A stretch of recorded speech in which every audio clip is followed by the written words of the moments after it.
வணக்கம். இன்று மே 5, 2026 செவ்வாய்க்கிழமை. ஐக்கிய அரபு அமீரகத்தின் இன்றைய முக்கிய செய்திகளை விரைவாக பார்க்கலாம்.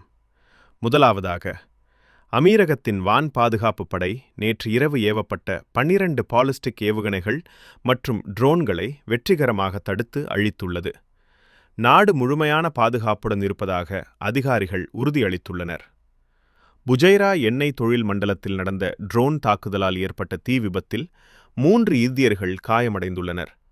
அவர்களுக்கு உரிய சிகிச்சை அளிக்கப்பட்டு வருவதோடு இந்திய தூதரகம் உதவிகளை ஒருங்கிணைத்து வருகிறது.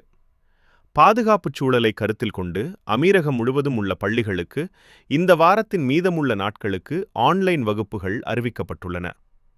துபாய் மற்றும் வடக்கு எமிரேட்ஸில் வானம் மேகமூட்டத்துடன் காணப்படும் என்றும் கடலோரப் பகுதிகளில் அவ்வப்போது பலத்த காற்று வீசக்கூடும் என்றும் தேசிய வானிலை ஆய்வு மையம் தெரிவித்துள்ளது. வதந்திகளை நம்ப வேண்டாம். அதிகாரப்பூர்வ தகவல்களை மட்டும் பின்பற்றுங்கள். இதுபோன்ற உடனுக்குடன் செய்திகளை தெரிந்து கொள்ள தொடர்ந்து இணைந்திருங்கள். இது உங்கள் வணக்கம் துபாய்.